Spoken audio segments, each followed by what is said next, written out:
함께하며 여러분의 내일을 응원합니다. 성공을 부르는 좋은 습관, 성공예감 이대호입니다.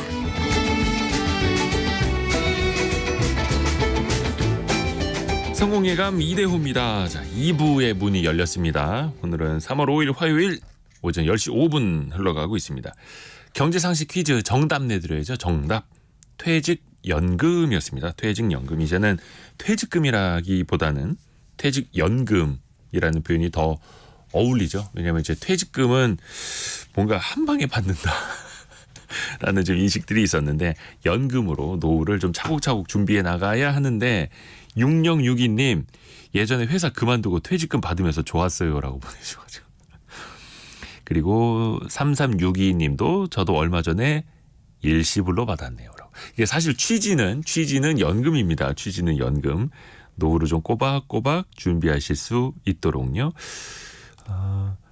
김수미 님이 저는 소상공인이라 노란우산 공제를 퇴직연금이라 생각하고 열심히 넣었습니다. 잘하고 계십니다. 노란우산 공제, 그러니까 소상공인들, 자영업자, 사장님들의 퇴직금, 퇴직연금 이렇게 보시면 되겠죠. 또 김수미 님이 또 저희의 상식도 키워주셔서 감사합니다. 증시 상황 한번 볼까요?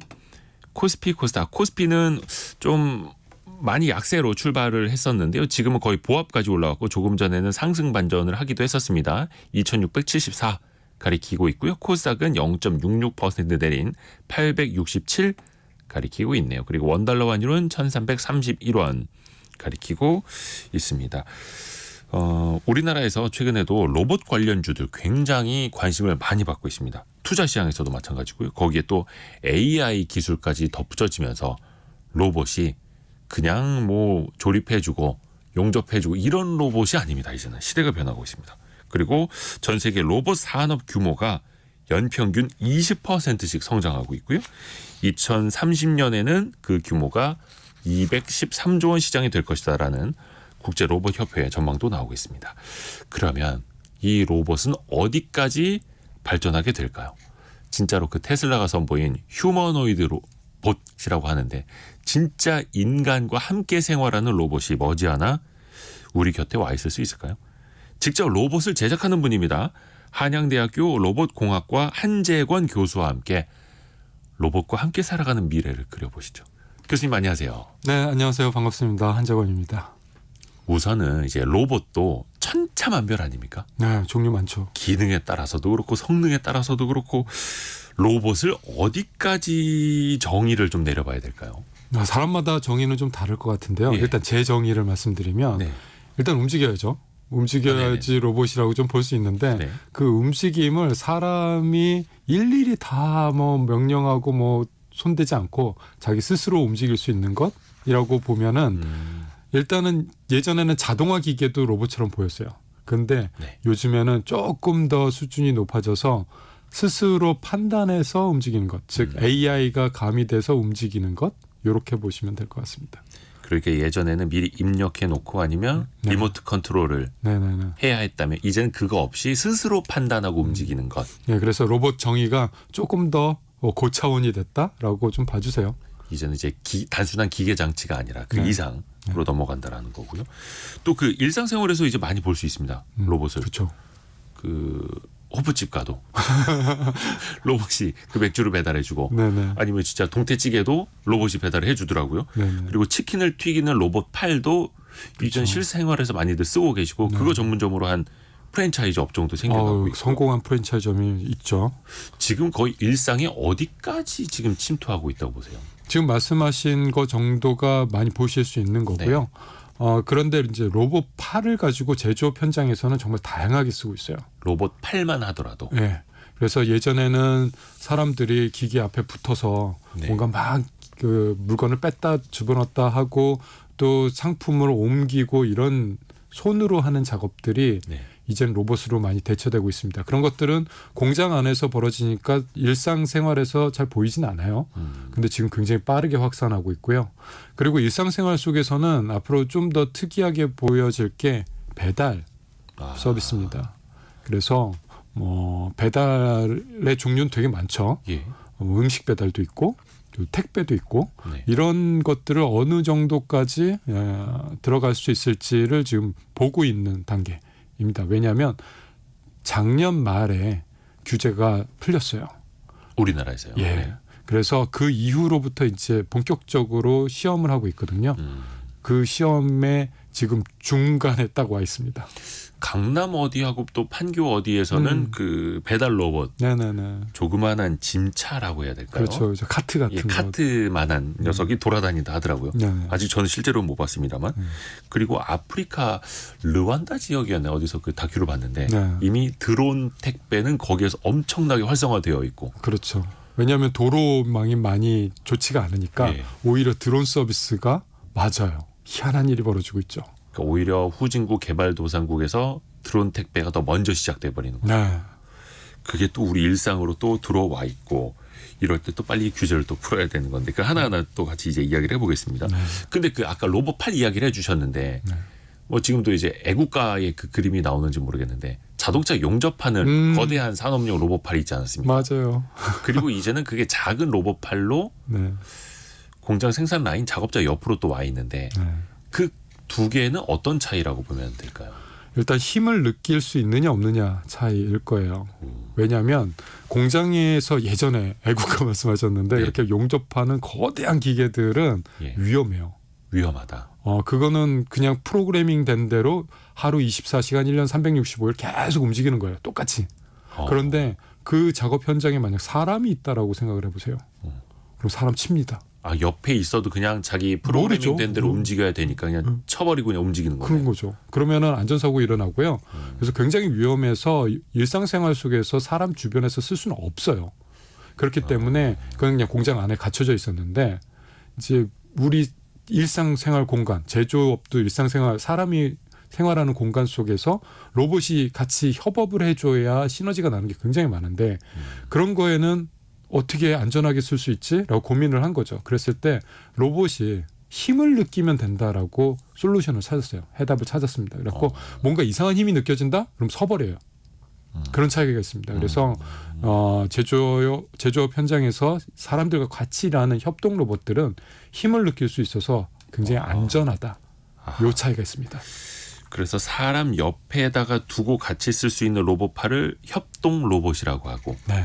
아니면 이제 큰 거는 산업용 로봇이라고 하는데 제가 알기로는 산업용 로봇은 네. 그 인근에 사람이 갈 수 없도록 펜스를 쳐야 하는 규정이 있다 하더라고요. 그 규정은 아직도 있어요. 그래서 이 로봇이 힘을 느낄 수 있느냐 없느냐를 가지고 인증을 해줘요. 그래서 그 인증을 받으면 사람 곁에서 쓸 수 있습니다. 막 센서 같이 달려 있고, 네. 오호, 그것도 중요하네요. 지금 근데 교수님이 네. 휴머노이드 로봇 위주로 네. 연구 개발하고 계시나요? 예, 인간형 로봇, 휴머노이드 로봇을 예. 개발하고 서비스하고 상품화하고 있습니다. 일단 휴머노이드 로봇이라고 하면 네. 휴먼 사람을 닮은 네. 왜 영화에서 바이센티니얼 그런 맨이라든지 거죠, 그런 거. 로보캅 그런 겁니까? 로보캅 만드십니까? 로봇캅은 사람 아닌가요? 반은 사람인데. 아 맞다 로보캅은 사람이었구나. 네네네. 그 뭐 아이로봇 뭐 이런 거. 아 아이로봇 같은 예, 예. 그게 휴머노이드 로봇이잖아요. 네네. 인간의 형상을 이제 닮은 로봇이죠. 그것도 좀 정의가 있습니까? 이게 어디부터 어디까지를 휴머노이드 로봇이라고 볼 수 있다라는? 뭐 정의를 누가 내린 적은 없는데 네. 대충 봐서 사람처럼 생겼네. 넌 머리도 있고 팔도 있고 다리도 있고 두 다리로 걷고 다니네. 뭐 이러면 완전히 휴머노이드. 어허. 그런데 뭔가 이렇게 약간 변형을 좀 줘요. 네. 뭐 예를 들어서 다리로 움직이는 거는 좀 에너지 효율이 좋지 않으니 그렇죠. 바퀴를 달아볼까? 뭐 이래서 바퀴 달린 휴머노이드 로봇 뭐 이런 식으로도 얘기를 하고요. 뭐 여러 가지 종류가 있는데 쓰임에 따라서 좀 응용이 많이 되고 있습니다. 이족 보행 기술 자체가 사실 이게 쉬운 건 아니어서 네. 바퀴라든지 뭐 궤도를 달 수도 있는 거고 근데 그 위에다가 로봇팔을 달아서 또 뭐 이렇게 같이 할 수도 있는 네, 거고 몸체도 있고 머리도 있고 센서들을 머리에다 장착을 하고 뭐 이런 일들을 하죠. 특히 근데 교수님은 휴머노이드 로봇을 꼭 개발해야 되겠다라고 네. 하시는 계기나 이유가 있으시다면요? 저는 궁극의 솔루션이 결국에 인간형 로봇이 될 것이다라고 믿고 있어요. 인간형 로봇. 네, 휴머노이드 로봇이 로봇의 궁극의 솔루션이다라고 수십 년 전부터 믿고 있고 그걸 계속 끈을 놓지 않고 연구를 하고 있습니다. 스마트폰 같다는 느낌이 들어요. 스마트폰을 보면은 네. 정말 다양한 기능을 하나의 기기에서 다 하고 있잖아요. 네네네. 근데 스마트폰이 나오기 전 2007년 전을 한번 생각해 보세요. 우리 가방 속에 뭐가 있었는지. MP3 플레이어 있었지 않을까요? 그렇죠. 디지털 카메라도 많이 들고 다녔어요. 그다음에 핸드폰 따로 들고 다녔죠. 그다음에 전 PDA도 들고 다녔습니다. 진짜 여러 가지 기기들을 막 다 갖고 있었는데 따로. 네. 지금은 스마트폰 하나죠. 통합이 돼버렸죠. 왜 그럴까요? 왜 사람들이 그 많은 걸 안 쓰고 이 하나를 갖고 다니는 걸 더 좋아할까요? 왜냐하면 뭐 여러 가지예요. 편의성도 있고 경제성도 있고 여러 가지 이유가 있지만 어쨌든 하나의 기계가 여러 가지를 할 수 있다. 이거는 굉장한 파워를 갖고 있습니다. 굉장히 잠재력을 갖고 있습니다. 그래서 저는 지금 2020년에는 여러 종류의 로봇들이 막 번성할 거라고 생각을 하고 있어요. 네. 배달 로봇, 치킨 튀기는 로봇, 기타 등등 각각의 목적에 맞게 로봇들이 개발되고 서비스될 거라고 생각을 하고 있는데 그런데 시간이 지나면 결국에는 이게 다 통합되는 형태의 로봇. 이거 하나만 있으면 다 할 수 있어. 특별한 것만 하는 게 아니라 이거 시켰다가 저거 시켰다가 이것도 되고 저것도 되고 내 편의에 따라서 다 돼. 이런 형태의 로봇은 뭐가 있을까? 그 최적 설계는 뭘까? 인간형이다라고 보고 있습니다. 그래서 로봇을 인간형으로 만들어 놓으면 인간이 하던 일들을 굉장히 잘해요. 형태가 우리 공간이 우리가 쓰는 도구들이 다 우리 인간의 몸의 형태에 맞춰져 있어요. 네, 그렇죠. 지금 이 스튜디오 안만 하더라도 별의별 사물들이 다 사람들이 잘 쓰게 그렇죠. UX 디자인이 잘 돼 있어요. 높이도 그렇고 뭐 문턱도 그렇고 뭐 다. 그렇죠. 네. 그렇죠. 그러다 보니 로봇을 인간형으로 만들어 버리면 이 많은 것들을 잘 쓸 수가 있게 돼 버려요. 그러네요. 그래서 궁극의 솔루션은 스마트폰과 같이 인간형 로봇이 될 것이다라고 믿고 있고 그걸 개발하고 있는데 언제가 될 것이냐? 요거는 아직 미지수입니다. 그렇지만 연구의 끈을 놓지 않고 있습니다.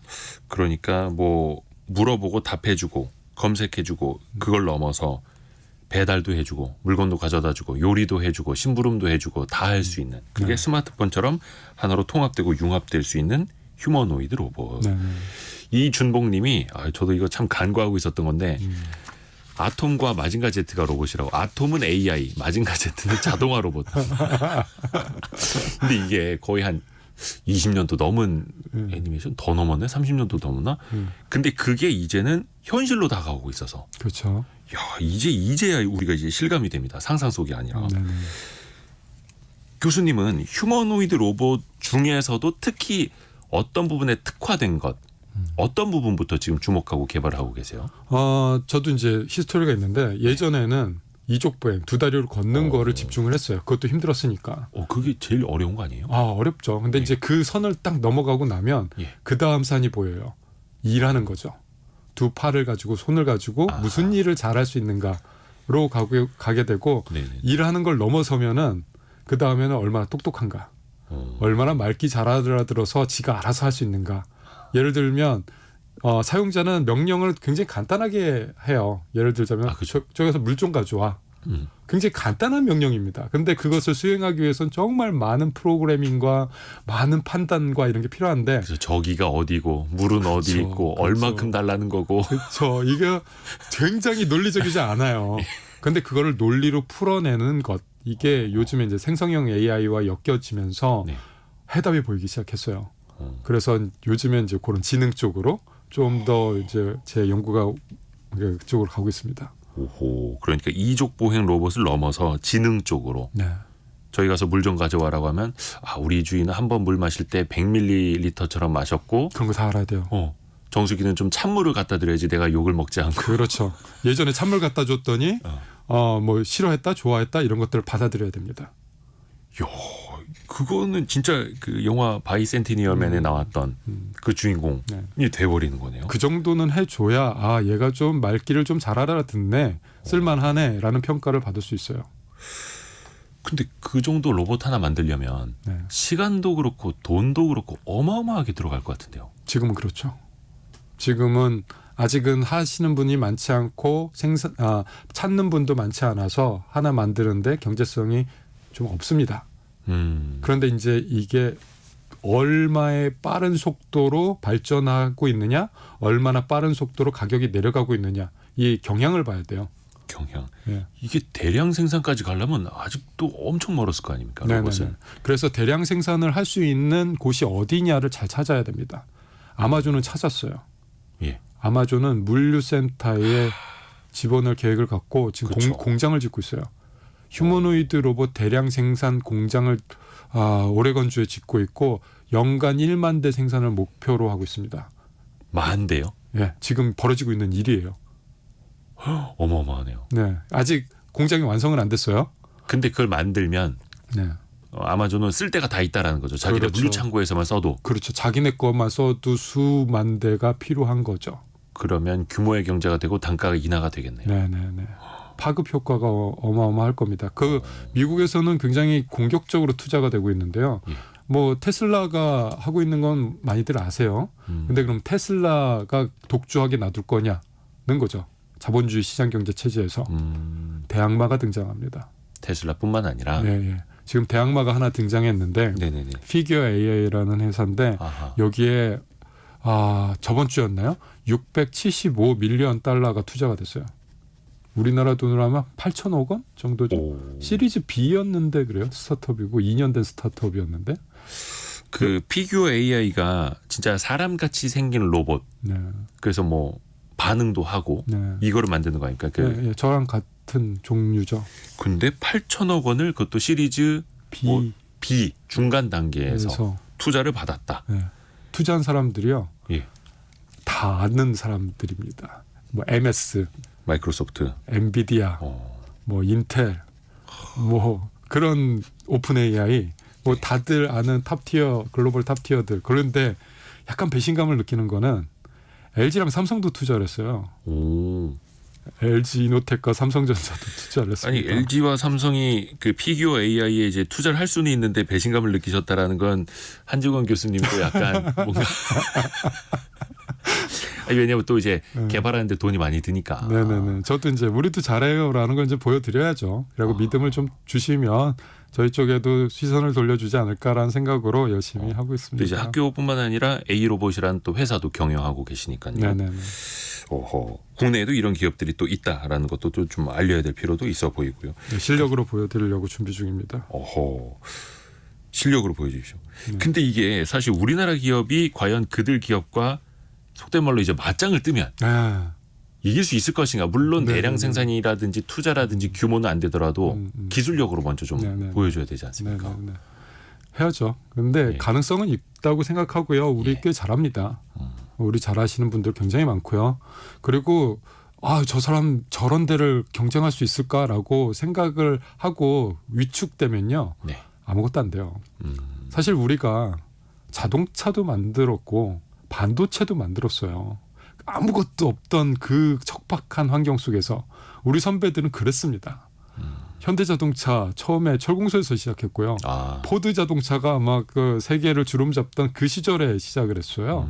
반도체는 어때요? 저거 우리가 할 수 있는 영역이 아니야. 우리는 가전제품 냉장고 TV 만드는 것도 벅차 이랬으면 그렇죠. 그걸 왜 하냐고 그랬죠. 네, 반도체 어떻게 했어요?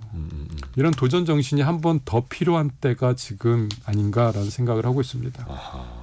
도전 정신이 필요하다. 물론 이제 미국의 빅테크 기업들 어마어마한 기업들이 치고 나갈 수밖에는 없겠지만 좀 더 이제 구체적으로 한번 들어가 볼게요. 이제 산업적인 측면으로 아까 아마존 이야기를 좀 해주셨고 물류 창고에서 분명히 많은 로봇을 필요로는 할 텐데 그 뭐 유튜브에 나오는 이제 로봇 영상들을 보더라도 어떤 빨판 가지고 박스만 이제 들어 올리고 맞아요. 옆으로 운반해주고 네. 아니면 이제 AGV 뭐 그렇죠. 라고 스스로 해서? 움직이는 로봇들 바퀴 달려서 바퀴에 달려서 이송을 해주는 네. 로봇 정도까지 이해가 가는데 네. 혹시 물류창고 이런 데도 휴머노이드 실제로 다리 달리고 팔 달리고 이런 휴머노이드 로봇이 필요합니까? 그러니까요. 저도 의외였어요. 아니 아마존은 이미 물류창고 자체를 그렇게 바퀴 달리는 로봇으로 완전 로봇화를 다 완료를 했거든요. 그래서 아마존의 물류센터에는 사람들이 거의 없다라고 알고 있거든요. 그런데 휴머노이드 로봇에 투자를 하는 거예요. 그래서 왜 그런가 했더니 자기들이 아무리 물류창고를 로봇화를 시켰는데도 네. 사람들이 필요하더라. 뭘 자동화를 해보니까 해도 네, 뭘 해보니까 여기 요게 부족하고 저게 부족한데 이게 그냥 굉장히 딱 눈에 띄어서 이거를 막 로봇으로 완전히 그거에 맞는 로봇으로 만들기에는 이게 또 수지 타산이 안 맞는 거예요. 타산이 안 맞고 근데 그런 일들이 곳곳에 조금씩 많이 있는 거예요. 그러니까 결국엔 사람들이 들어가더라.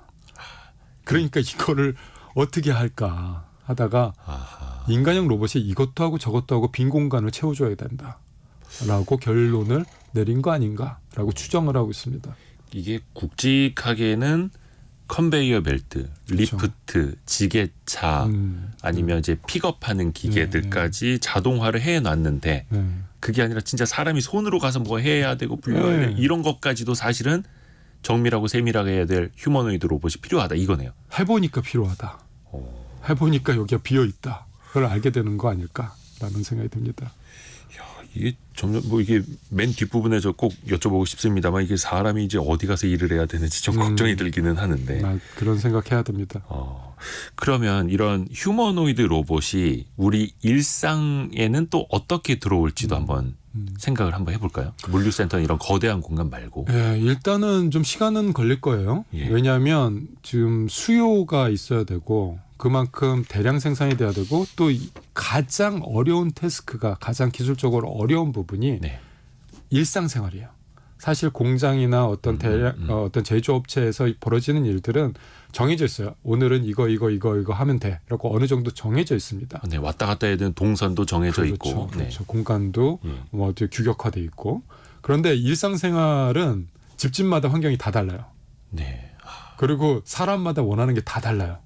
그렇기 때문에 가장 어려운 태스크고 가장 마지막에 벌어질 일이 우리 일상에서 쓰는 건데 근데 여기가 가장 큰 시장이긴 합니다.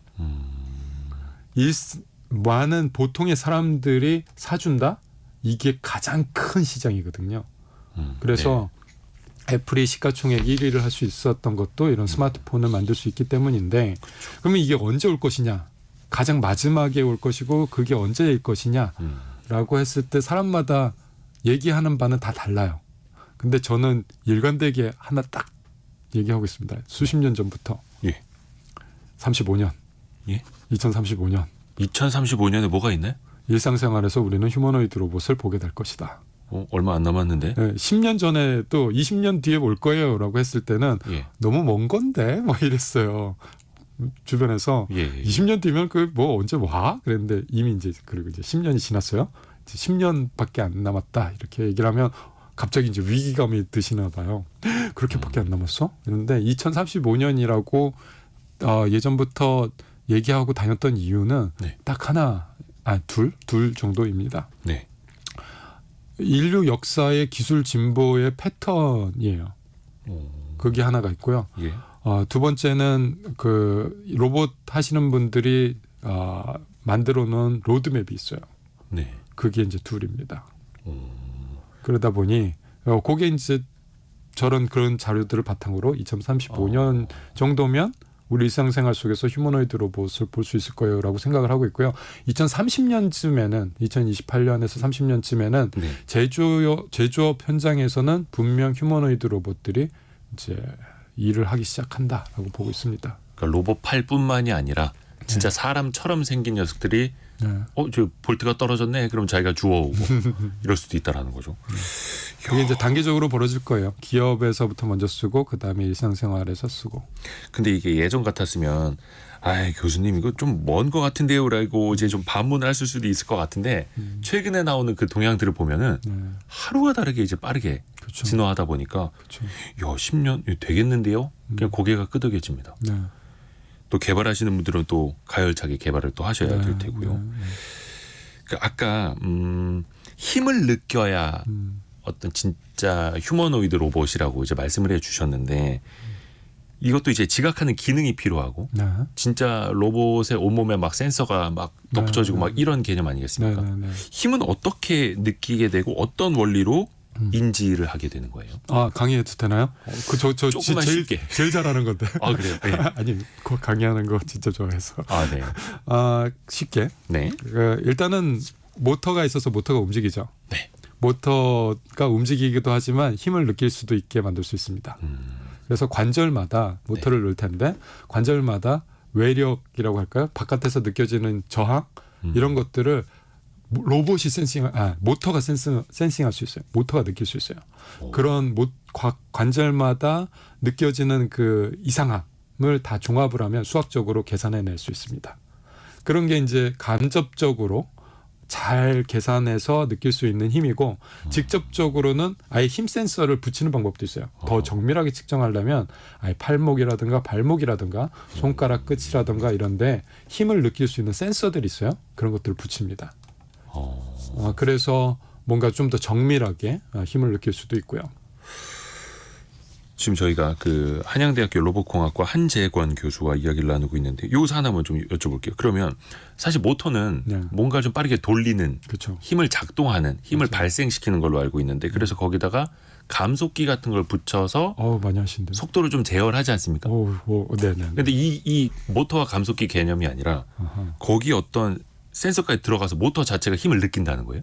아니요. 센서를 특별히 더 넣는 건 아니고요. 예. 모터에 주는 힘을 전기를 주면 모터가 돌잖아요. 예. 그 전기를 한 10을 주면은 한 100을 돌아야 돼요. 원래는. 예. 그런데 10을 줬는데 80밖에 못 돌아요. 바깥에서 뭐가 방해하고 있는 거죠. 그런 식으로 그거를 계산해낼 느끼도록? 수 있습니다. 그런 그런 걸 이제 전류로 센싱을 해서 하는데 근데 감속기라는 말씀을 하셨고 제가 너무 기뻐갖고 거기까지 아시는 분이 많지 않아서 근데 예. 근데 대단하십니다. 일단 그 감속기가 그 굉장히 핵심 부품이에요. 로봇에서 로봇을 비싸게 만든 범인입니다. 그래서 이 감속기를 어떻게 하면 안 쓰느냐 또는 싼 감속기를 만들어내느냐가 지금 로봇계에서는 화두예요. 그래서 점점 가격을 낮추는 작업들이 이런 식으로 벌어지고 있습니다. 그래서 예전에 굉장히 비싸게 만들었던 로봇들이 갑자기 어느 순간 보면 저 가격에 만들 수 있다고? 라고 하거든요. 네. 거기에는 아이디어들이 막 들어가 있어요. 예를 들자면 감속기 없이 할 수 있어 우리는. 막 이런 아이디어들이 들어가 있습니다. 감속기가 없이 그럼 모터가 더 정밀해져야 하는 거잖아요. 힘 세고 모터가 더 힘이 세고 또는 감속기 자체를 좀 아이디어를 내서 비싼 감속기가 아님에도 불구하고 감속 성능을 낼 수 있는 것들 이런 것들이 아이디어가 나오고 있죠. 또 최근에 그 테슬라가 공개한 옵티머스라고 하는 그 테슬라 봇 네네네. 보니까 계란도 집더라고요. 네네네. 그거는 진짜 정밀하게 센싱을 한다라는 의미인데. 그렇죠. 힘을 나는 이렇게 약한 힘도 느낄 수 있어를 그렇게 보여준 겁니다. 그래갖고 보는 사람들이 계란 집었네 정도로 그냥 보는 게 아니라 네. 야 저렇게 브리틀한 깨질 것 같은 것도 안 깨질 만큼 정밀하게 느낄 수 있다. 이렇게 봐주셔야 될 것 같아요. 그게 당연히 쉬운 건 아니겠죠. 원래 큰 힘을 제어하는 게 더 쉽습니다. 예. 로봇들은 네네. 작은 힘을 제어하는 게 더 어려워요. 예. 근데 이제 작은 힘도 할 수 있다를 계란 집는 거로 보여준 거죠. 그리고 또 하나가 이게 휴머노이드라고 하면 스스로 판단을 해야 되지 않습니까? 네. 그러면 최근에 뭐 챗GPT도 나와 있고 AI 솔루션들 많이 나오고 있는데 네. 그게 로봇에 덧붙여지는 개념이겠죠. 그렇죠. 머리 뭔가 있어야 되니까요. 네, 뭐 로봇이야 원래 컴퓨터가 들어가 있어서 네. 그 컴퓨터 내에 있는 프로그램의 명령을 받아서 구동기가 모터가 돌아가는 구조잖아요. 네. 그런데 그 컴퓨터의 성능이 점점 비약적으로 발전을 하고 있고 그 컴퓨터 안에 들어간 프로그래밍이라고 하는 것들이 AI 모델로 채워지면서 이 로봇들이 점점 똑똑해질 수가 있는 거죠. 사실 로봇이 AI 발전 없이는 발전할 수가 없어요. 그렇죠. 그리고 지금 AI가 이렇게 비약적으로 발전해주고 산업의 중심으로 들어오니까 그제서야 로봇도 덩달아서 이제 발전하기 시작을 한 겁니다. 이제 그게 인공지능이 없으면 그냥 깡통 로봇이라고 하겠죠. 예전에 양철 로봇 이런 것처럼. 이제는 로봇처럼 양철 안 로봇이 보여요. 참 양철 로봇이 생각해보니까 생각하고 말도 했네요. 그 따뜻한 심장을 가진 사실은 이제는 그냥 AI 안 쓰고 움직이는 로봇들은 그냥 기계처럼 보여요. 그래서 뭔가 말귀도 좀 잘 알아들어야 로봇이지 뭐 이런 느낌까지 옵니다. 이야, 그러면 또 그 로봇도 계속해서 학습을 합니다. 실시간으로 해야 하는 거고요. 네. 그 실제로 로봇을 좀 개발을 하실 때 좀 네. 실패를 어쩔 수 없이 거듭할 수밖에 없잖아요. 뭐 매일 하는 게 실패인데요. 명언 나왔습니다. 매일 하는 게 실패다. 예. 그래야지. 저기 아까 저기 투자 받으신다고 하면서 근데 실패가 많으면 많을수록 네. 어떤 일이 벌어지냐면 이쪽 길은 가서는 안 되는 길이구나를 아는 거예요. 거의 에디슨이 했던 말처럼. 수많은 길이 있고 지금 눈 감고 정글 탐험을 하는데 예. 어디로 가야 될지를 뭐 지도가 있으면 좋겠지만 처음 가는 길인데 어떻게 합니까? 이렇게도 가보고 저렇게도 가보는데 여긴 아니야. 저기도 아니야. 이것도 아니야. 아닌 길들을 다 알게 되면은 이제 확률적으로 되는 길을 찾을 확률이 높아지는 거죠. 혹시 가장 기억에 남는 실패 사례나 뼈 아팠던 혹은 진짜 네. 어이가 없어서 웃음까지 나왔던 뭐 실패 사례 좀 재미난 에피소드 없습니까? 그 수백 개 중에 뭘 꼽아야 되나? 그거 할까요? 그 평창 동계올림픽 때 네네네. 저희 휴머노이드 로봇이 스키를 탔어요. 그래요? 실제 슬로프에서 그래서 대회전 경기를 했습니다. 기문과 기문 사이로 싹싹. 네네. 거의 저희 카빙턴 한다고 딴 사람들은 딴 로봇들은 이제 플루브버겐 그러니까 A자로 해갖고 안정적으로 초보자처럼. 타는 거죠. 초보자처럼 비기너들 하는 것처럼 했는데 저희는 이제 그래도 우리가 좀 기술을 좀 보여줘야 되는데 카빙턴 하자라고 해갖고 선수들 하듯이 로봇이 스키를 탔다. 예. 선수들 하듯이 이렇게 11자로 딱 스키 놓고 예. 카빙턴을 시도를 했거든요. 네. 속도 진짜 빠르더라고요. 그렇죠. 슬로프에서. 네, 그래갖고 네. 그날 바람이 너무 많이 불어갖고 예. 스키대 그 동계올림픽 하루 그 연장된 적이 있어요. 휴장? 그 하도 바람이 그렇죠. 불어갖고 바람 너무 많이 불면 위험하니까. 그날 떼굴떼굴떼굴 굴렀습니다. 로봇이. 바람이 너무 많이 부니까 네네네. 이게 거의 막 저항이 너무 크더라고요. 그거 제어 못해갖고 슬로프에서 완전 떼굴떼굴떼굴 굴렀던 적이 있죠. 보는 사람들 사이에서 이제 분위기가 예. 싸해졌겠네요. 좋아하시던데요? 재밌다. 어차피 뭐 완벽한 성공을 바라지는 않았겠습니다만 네네네. 그래도 그런 이제 시도를 하셨던 거네요. 네, 근데 그런 게 있어야 예. 제대로 잘 탈 수가 있게 되는 거죠. 뭐. 넘어지고 나니까 왜 넘어졌지? 그런 생각을 하는 거죠. 바람 생각을 못했네. 바람까지 고려해서 제어를 어떻게 하면 좋을까? 그제서야 이제 생각이 되죠. 그 전엔 생각 안 나요.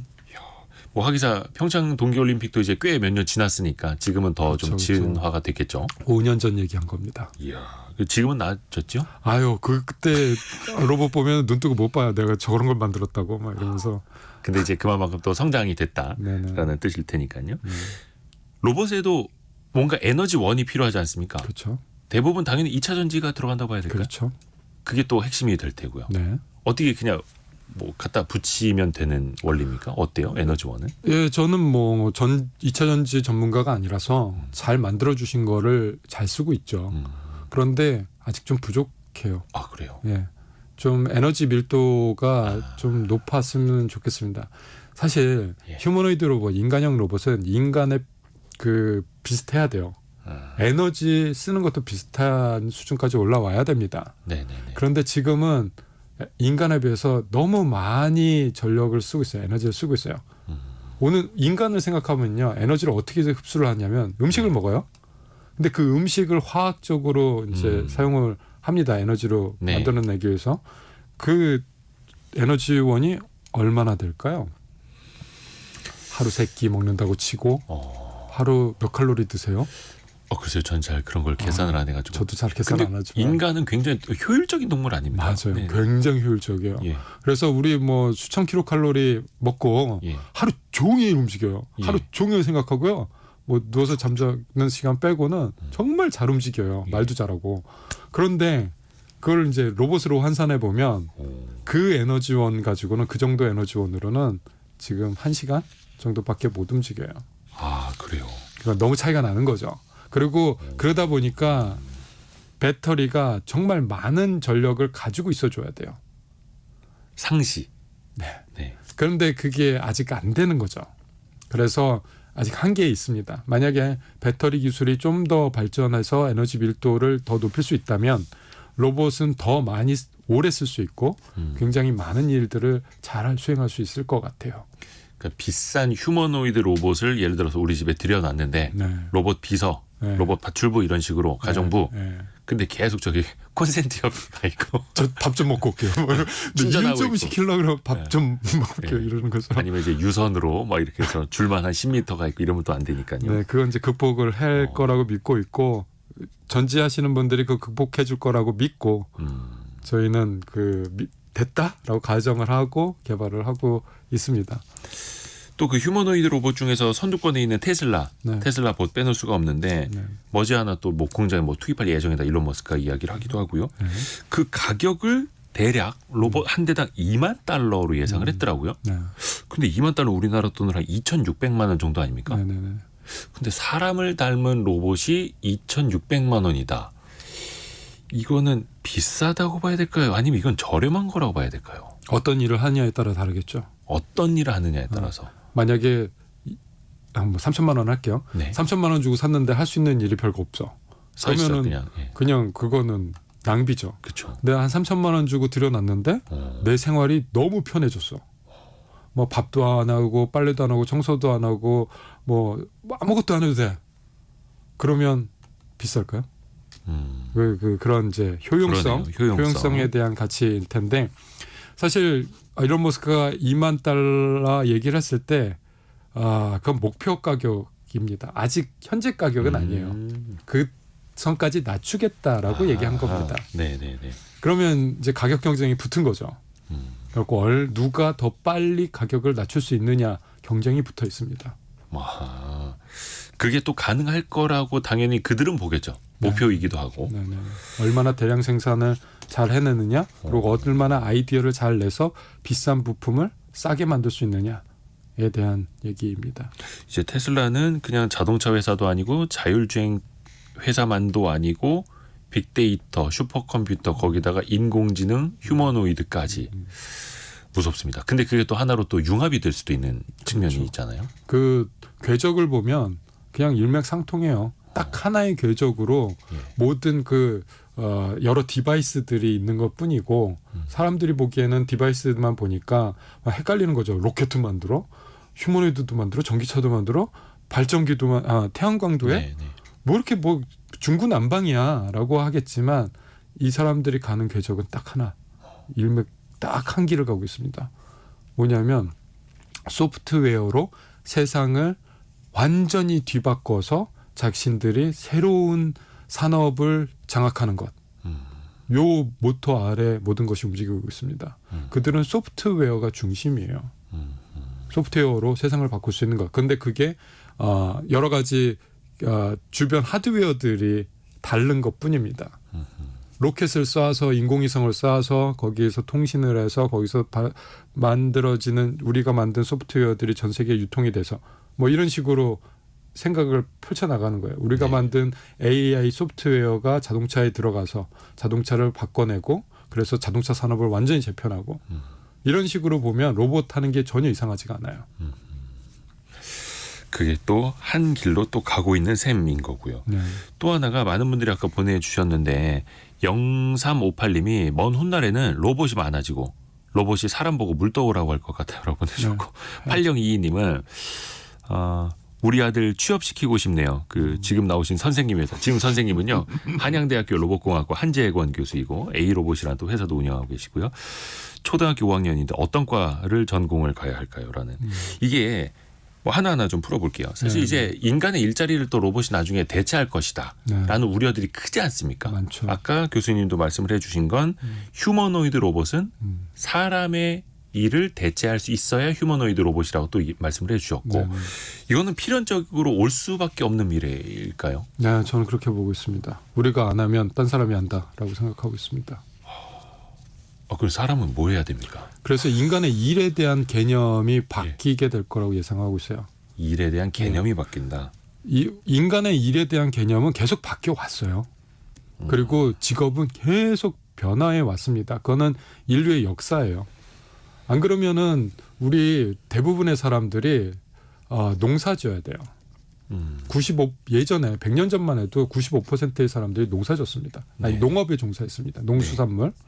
그런데 지금은 한 5%에서 10% 이 정도로만 잡히고 있고 나머지는 서비스업이라는 듣도 보도 못한 생각지도 못했던 일에 지금 종사를 하고 있어요. 네. 지금 스튜디오에 앉아서 방송을 하고 있다고요. 네네네.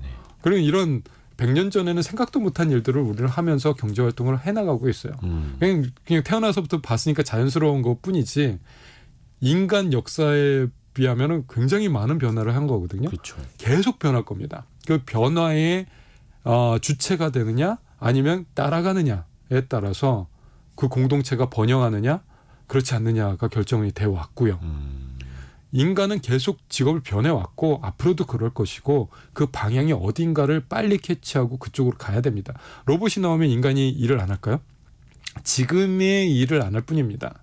지금의 일, 지금 하고 있는 일을 안 할 뿐이다. 네, 지금 하고 있는 일 중에서 하기 싫은 일을 위주로 안 할 뿐입니다. 그러면 계속 인간의 일이라고 하는 것의 종류가 바뀌고 성격이 바뀌어서 무언가를 할 거예요. 우리는 경제적 동물이니까요. 그래서 부가가치를 다른 데서 창출해낼 것이고 이거를 무엇이냐를 잘 보는 사람들이 리더가 됐으면 좋겠어요.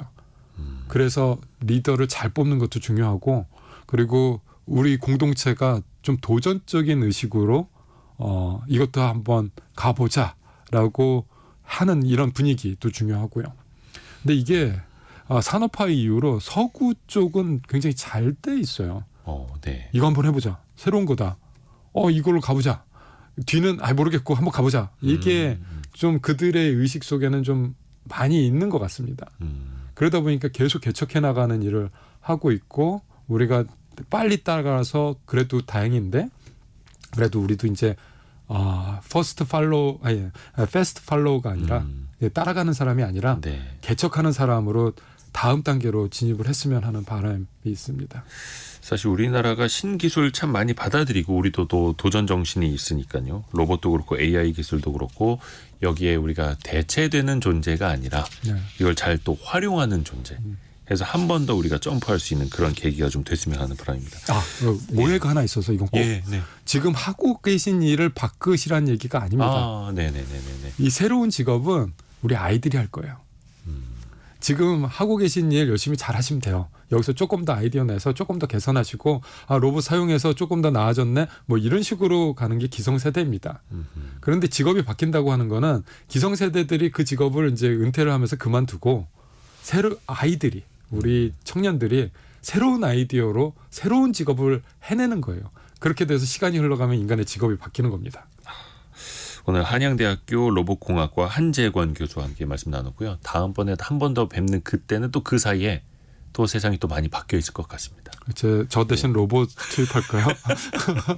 오늘 말씀 고맙습니다. 네, 감사합니다. 한재권 교수였고요. 라디오 정보센터 다녀옵니다. 지난해 우리나라 1인당 국민총소득 GNI는 33,745달러로 2022년에 비해 2.6% 늘어난 것으로 집계됐습니다. 연간 성장률은 1.4%로 나타났습니다. 1인당 GNI는 지난 2022년 7.4% 감소했다가 지난해 상승세로 돌아섰습니다. 문재인 정부가 부동산 대책의 일환으로 민간 임대사업자의 임대 의무 기간이 종료하면 등록을 자동 말소하도록 한 것이 헌법에 어긋나지 않는다는 헌법재판소 판단이 나왔습니다. 지난해 불법 사금융 피해 신고센터에 접수된 신고 상담 건수는 모두 6만 3천여 건으로 최근 3년 동안 꾸준히 증가한 것으로 나타났습니다. 중국이 올해 경제 성장률 목표치를 지난해와 같은 5% 안팎으로 제시했습니다. 지금까지 라디오 정보센터 뉴스 정한나였습니다. 애프터 서비스 시간 유혜진 리포터와 함께합니다. 안녕하세요. 네, 안녕하세요. 자, 어떤 질문 들어와 있나요? 네, 김은수님 배당락에 대해서 쉽게 설명해 주세요 하셨습니다. 배당락 보통 이제 연말에 있는 이벤트이기는 하죠. 배당을 받는 사람과 못 받는 사람이 같은 주식을 이제 취득하게 되면 좀 형평성에 문제가 있지 않습니까? 예를 네. 들어서 배당을 한 시가 배당률 기준으로 3%를 준다. 그러면 그 3%를 받는 사람과 못 받는 사람 사이에 이제 차등이 필요하죠. 그래서 이론적으로 배당락이 약 3% 그러니까 주가가 3% 떨어지는 그 효과를 말하는데 말 그대로 이거는 이론일 뿐 그날의 시장 상황, 뭐 전날의 뭐 해외 증시 상황 여러 가지에 따라서 이거는 또 달라질 네. 수도 있습니다. 해서 배당을 받을 권리가 있는 사람과 받을 권리가 없는 그 날짜가 지나가 버리는 그 차등이 하나의 배당락이라고 보시면 되겠습니다. 다음 네. 질문은요. 그리고 어제 슬기로운 세무생활 시간에 금융거래 세금들에 대해 알아봤습니다. 6622님, 해외 주식을 매도하기 전에는 세금 납부를 안 해도 되는 거죠? 하고 문자 주셨는데요. 네. 세무그룹 온세 양경섭 세무사에게 자문을 구해봤습니다. 해외 주식으로 인해 수익을 얻었다면 다음해 5월에 양도소득세 신고를 해야 하는데요. 매도를 하지 않았다면 세금을 내지 않는다고 합니다. 그리고 또 비슷한 질문이 이어지는데 김다우님이 부모 자식 간에 차용증을 쓸 때 금전대출 법정 이자율은 연 4.6% 아닌가요? 라고 질문 보내주셨네요. 네, 역시 양경섭 세무사에게 답을 들어봤는데요. 증여세가 나오지 않는 적정 이자는 상속세 및 증여세법에 명시가 돼 있고 우리 법에서는 연이자 4.6%로 정하고 있습니다. 그리고 이보다 더 낮은 이자율로 대출을 해준 경우에는 증여로 본다고 돼 있습니다. 다만 1년에 이자가 1,000만 원 미만인 경우에는 제외한다라고 돼 있는데 예를 들어 부모님께 2억을 빌렸다고 했을 때 연이자 4.6%면 1년의 이자가 920만 원입니다. 즉 1년의 이자가 1,000만 원 미만이기 때문에 연이자 4.6%보다 낮게 이자를 책정해도 괜찮다는 의미가 됩니다. 결국 법률상 2억까지는 무이자여도 증여세는 나오지 않지만 증여가 아니라면 차용이라는 것을 입증하기 위해 차용증을 작성하고 1에서 2% 정도로 낮은 이자율로 이자는 꾸준히 지급하는 것이 좋습니다. 다음 질문은요. 어제 돈벌이 투자백서 시간에 비상장 주식 투자 시 유의점에 대해 알아봤는데요. 조정현님, 비상장 기업의 주식이 상장되면 상장 당일에 거래가 바로 가능한가요? 하고 문의하셨습니다. 그렇죠. 상장일 자체가 거래 개시일이라는 뜻이거든요. 그러니까 상장한다. 그 당일부터 거래가 가능하다. 이렇게 보시면 되겠고요. 처음으로 신규 상장을 할 때는 그 공모가에서 60%에서 400%까지 첫날 가격이 변동될 수 있다라는 것도 참고로 알려드립니다. 유혜진 리포터 고맙습니다. 감사합니다. 그리고 3759님이 아까 로봇에서 중요한 장치가 뭐라고 하셨나요? 까먹었어요라고 보내주셨는데 아마 모터와 감속기 말씀을 드렸던 것 같네요. 감속기는 모터가 주는 힘을 제어를 하고 또 속도를 정밀하게 만들어주는 장치 이렇게 하시면 좋을 것 같습니다. 자, 성공예감 이대호입니다. 여기서 1, 2부 모두 다 마무리를 하고요. 또 내일 아침 9시 5분에 돌아오겠습니다. 성공예감은 오늘도 여러분을 응원합니다.